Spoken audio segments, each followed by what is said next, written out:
All right, ladies and gentlemen, boys and girls, children of all ages, what's going on, everybody? Hope you guys are enjoying your day. So, the 2022 NFL season is slowly approaching, and we have 32 teams spanning 8 divisions that we have to discuss. Each one of these divisions have an interesting storyline heading into this season, but today I am going to focus in on my favorite division, the AFC North. Obviously, I'm rocking the threads of my favorite team, the Baltimore Ravens, so we're going to start off with that division. All right, the AFC North. This division last year was quite interesting. The Cincinnati Bengals shocked the world when they won this division and then went on to the Super Bowl. In fact, they almost won the Super Bowl as well. The Cincinnati Bengals make the Super Bowl for the first time since the 1980s. No one saw it coming, and again, I will stand by this. Had the Cincinnati Bengals had better protection with that offensive line, there's a chance we could be sitting here and saying Joe Burrow is a Super Bowl champion in his second year as a starter, just the same way Patrick Mahomes was. Unfortunately, that was not the case, so they are the Super Bowl losers there. But hey, you made the Super Bowl for the first time since the 80s. That has to be amazing progress for the Cincinnati Bengals. For the Pittsburgh Steelers, they were second place in this division and found a way to sneak into the playoffs once again. This was Ben Roethlisberger's last ride, so obviously they wanted to at least be in the playoffs, try and compete. We knew the Steelers weren't going anywhere, but hey, Ben got to play in one last playoff game before he hung it up. It is what it is. At least he got that final playoff game. The Cleveland Browns had potential once again heading into the season, but due to injuries and poor quarterback play, as well as a mess of a situation, dealing with Odell and a bunch of other nonsense. Because of that, this team misses the playoffs once again. They made the playoffs in 2020, but this year they missed the playoffs. And then finally, the Baltimore Ravens. This team was the team that was leading this division for much of the season. In fact, deep into the NFL season, they were not only first in the AFC North, they were first in the AFC as a whole. They had the number 1 seed deep into the NFL season, but due to injuries, massive injuries to several players, because this team was gutted with injuries. Due to those injuries, Baltimore eventually fell out of the first place in the AFC North and eventually fell lower and lower into the bottom. They were 4th in the division. A big part of why they fell to 4th was because they lost Lamar Jackson with 5 games left to go. And at that point, once they lost Lamar, the Ravens just could not find a way to win a football game. If they would have won 1 or 2 of those games, they would have made the playoffs. Unfortunately, they did not, so they ended up 4th in the division. All right. With that being said, we are in the new season. The 2022 NFL season is upon us, and all 4 of these teams have an opportunity to go out there and redeem themselves. Cincinnati wants to get back to the Super Bowl and win. Pittsburgh, honestly, is in the rebuild process now. They're just looking to see what they have in their new quarterback that they drafted. I don't even know if they're going to play him. We might have to discuss that in a separate video, but Mitch Trubisky's there right now. That should be interesting to talk about. Cleveland is looking to make an entirely new change, which we will discuss. And Baltimore is looking to redeem themselves, get back to winning this division, get back to the playoffs, and hopefully go on a playoff run. So, that being said, let's take a look at the ceiling and floor of all 4 of these teams. We will start with the Baltimore Ravens.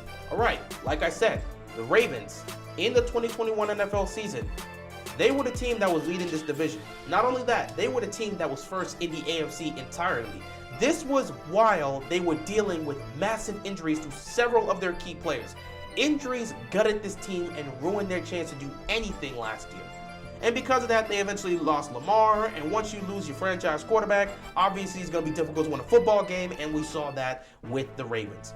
Heading into this season, the number 1 thing for the Ravens is just health. They're getting back so many key pieces. Now, we do have to express this.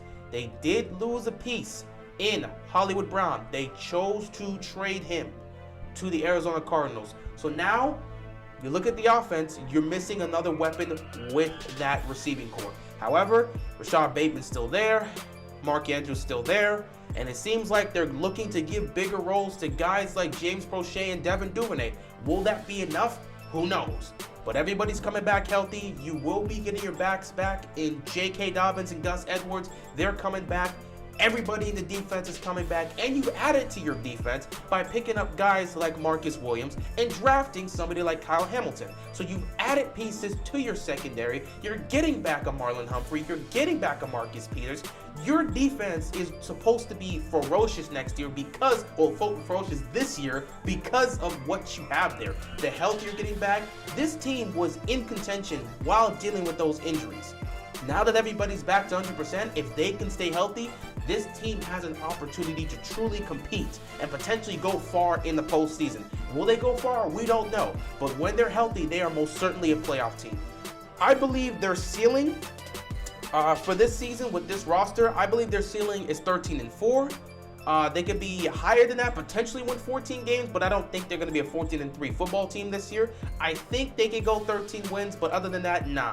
Their ceiling for me is 13-4, and their floor is 8-9, similar to what they had last year. I just believe, well, not similar, it's exactly what they had last year. I think if everything doesn't work out and they do get hit with the injury bug again, knock on wood that doesn't happen, but if that ends up being the case, then I think Baltimore will be right back where they were last year, fourth in the division. So I believe their ceiling 13-4, their floor 8-9.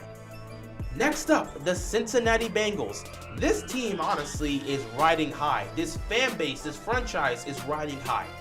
This squad last year won the division and went on to play in the Super Bowl.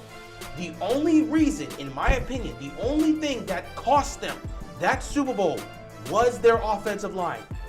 Jamar Chase was wide open. If Joe Burrow had the time to look, he would have hit Jamar Chase, they would have taken the lead, and they most likely would have won the Super Bowl. But hey, congrats to the Rams for getting that done.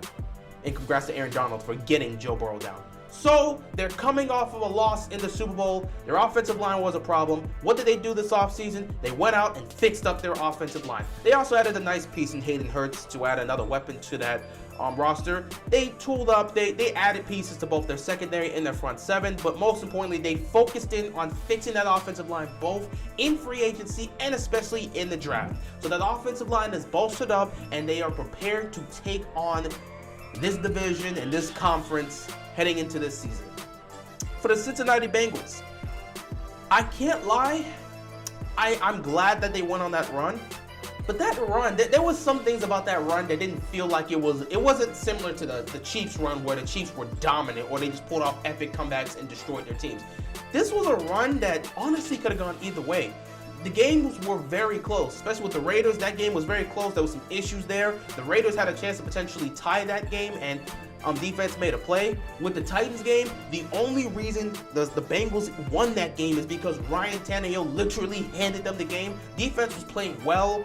Offense was doing what they're supposed to do. It was really just Ryan Tannehill throwing three picks directly to the defense that cost them, especially that third pick late in the game that pretty much helped the Bengals get into field goal range and ruin the Titans season by ending it right there. So that Titans game was very crucial. It was an up and down situation, and honestly, the only reason the Bengals won that is because Ryan Tannehill was so bad. But credit to the defense because they forced those turnovers. I think the defense was a huge part of why they were able to get so far. Offense wasn't playing the best. Joe Burrow in the postseason, go back and look at his performances and look at his stats. He made the throws he needed to in key situations, but overall, he did not play well enough for you to sit back and say, yeah, he's the main reason they got to the Super Bowl.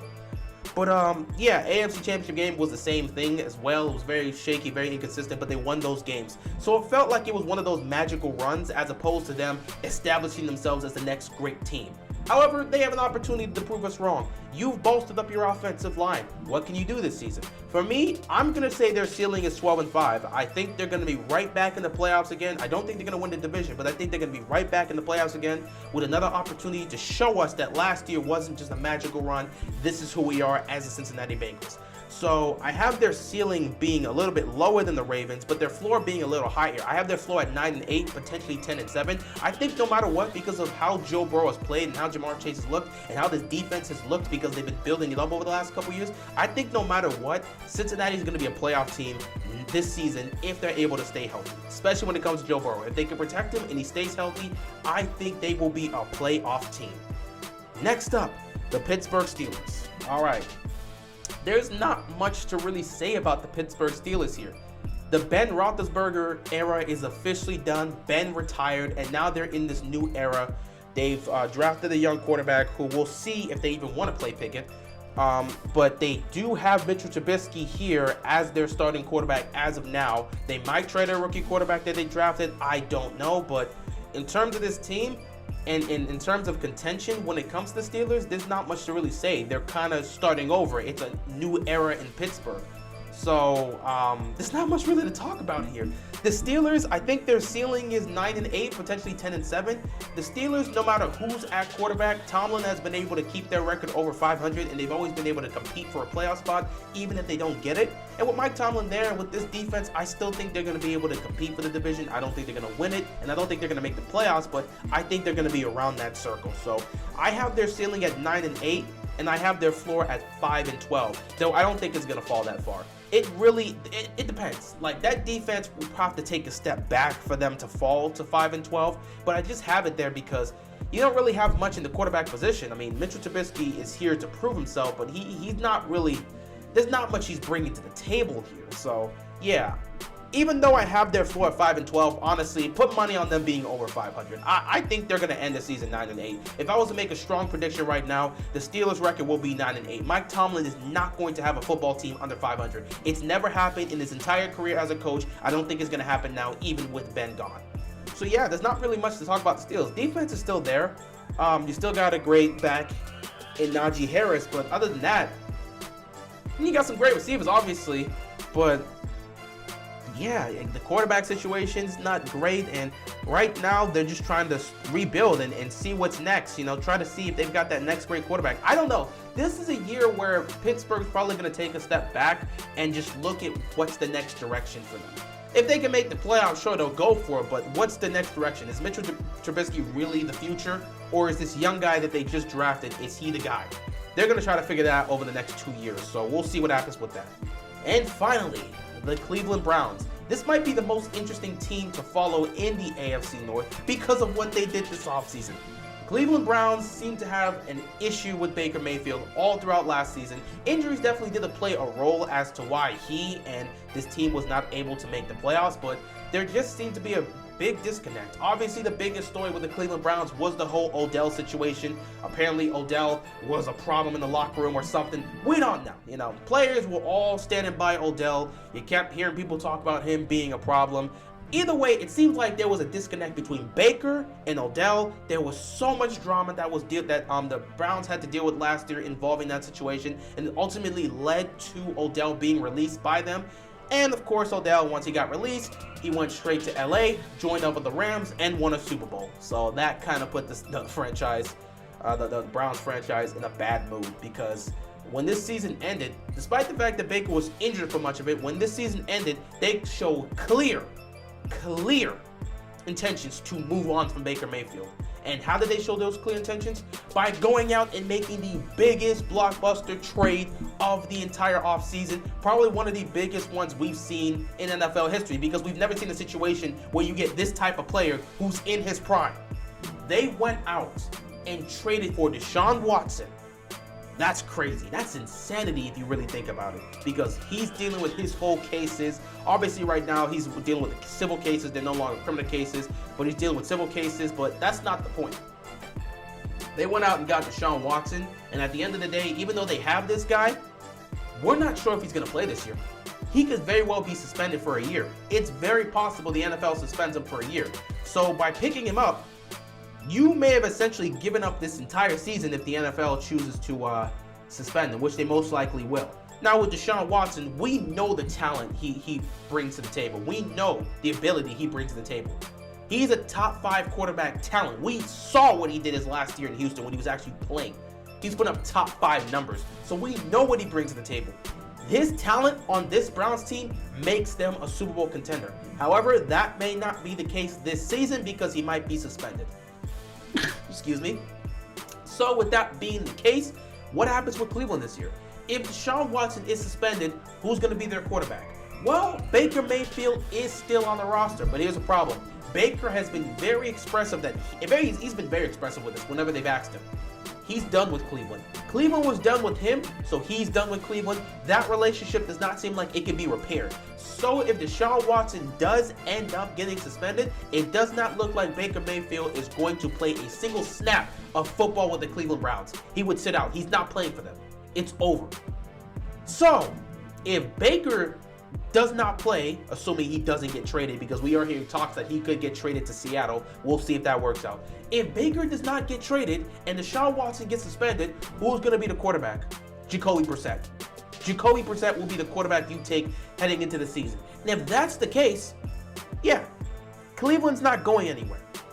Now, for me, I actually put the ceiling for the Cleveland Browns with Deshaun Watson versus without. With Deshaun Watson, I think their ceiling is 12-5, potentially 13-4 with Deshaun Watson, assuming he does play for the entire season. The floor in that situation would be 7-10 with Deshaun Watson because, let's say he's putting up numbers, but, it's not really working out as a whole and they were losing games. So I think 12-5, potentially 13-4 with Deshaun Watson as your ceiling, and your floor, 7-10. Now, without Deshaun Watson and Baker Mayfield, because I do not think Baker's going to play, I think your ceiling actually goes to 7-10. That floor now becomes your ceiling. You will be a 7-10 football team if Jacoby Brissett is your quarterback. And your floor will probably be around 5-12. I don't think there's that much of a difference because Jacoby Brissett is good enough to win you a good chunk of football games. But yeah, I would put it 5-12. If they do have Deshaun Watson for the entire season, their ceiling will be 12-5, potentially 13-4, and their floor will be 7-10. If they do not have Deshaun Watson, their ceiling will be 7-10, and their floor will be 5-12. All right, with that being said, you've seen my 4 ceilings and my 4 floors. Overall predictions for the AFC North, I have the Baltimore Ravens bouncing back and winning this division. They were leading the division for much of the 2021 NFL season, and had the injuries not continued to pile up, there's a great chance Baltimore wins that division and potentially gets the number 1 seed in the AFC because they had it for a couple weeks. But Cincinnati is going to be in the mix for the division. So I think it's going to come down to that. Baltimore at 1, Cincy at 2, Pittsburgh at 3, Cleveland at 4 if Deshaun Watson's not playing. If Deshaun Watson's playing, he will be fighting with both Cincinnati and Baltimore for that division. If Deshaun Watson's their quarterback for the entire year, I believe it's going to be a three-way race between the Ravens, the Bengals, and the Browns. Pittsburgh will end up 4th in the division. But if Deshaun Watson does not play, then Cleveland will drop to the 4th seed in the AFC North. Pittsburgh will be at 3. Cincinnati will be fighting with Baltimore. Ultimately, I believe they'll take that 2 spot, and Baltimore will win the division. So we'll go with it. Ravens at 13-4, Bengals at 12-5, Pittsburgh Steelers at 9-8, and depending on the situation, I'll have Browns at 12-5 or Browns at 7-10. We'll see if Deshaun Watson plays. It's fun. It's fun to think that he's gonna. Oh, not fun. It's interesting to think that Baker Mayfield would play for this team, but I just don't think so. And I'm pretty sure Deshaun Watson's gonna get suspended. So, nah, I just don't see Baker playing for this team anymore. He'd rather sit out than play for him. That man is a very prideful man, and he wears his emotions on his sleeve. So, yeah, because the team showed that they don't want him anymore, he's not gonna want to play for them. Yeah, that might be it. Jacoby Brissett could be the starting quarterback for them this entire season. That very well could be the case, but we'll see what happens. Anyway, that's all I got to say for this video. I appreciate you guys, and I'm out of here, man. Peace.